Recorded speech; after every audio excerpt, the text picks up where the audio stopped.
భారత్ పాకిస్తాన్ సరిహద్దుల్లో కాల్పుల విరమణ అమల్లో ఉన్న ఉద్రిక్తతలు మాత్రం కొనసాగుతూనే ఉన్నాయి. గుజరాత్లో పాక్ చొరబాటుదారుని బీఎస్ఎఫ్ బలగాలు కాల్చి చంపాయి. బనస్కాంత జిల్లాలో శుక్రవారం రాత్రి ఈ ఘటన జరిగింది.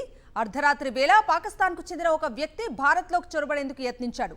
బీఎస్ఎఫ్ దళాలు నిర్వహించడానికి ప్రయత్నించినా వినిపించుకోలేదు. పదే పదే హెచ్చరిస్తున్నా ముందుకు రావడంతో బీఎస్ఎఫ్ జవాన్లు కాల్పులు జరిపారు. ఫైరింగ్లో పాక్ చొరబాటుదారుడు చనిపోయినట్లు బీఎస్ఎఫ్ ప్రకటన విడుదల చేసింది.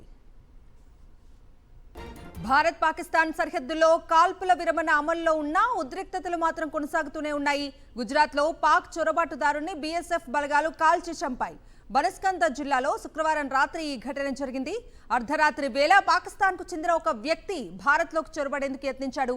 బీఎస్ఎఫ్ దళాలు నిలువరించడానికి ప్రయత్నించినా వినిపించుకోలేదు.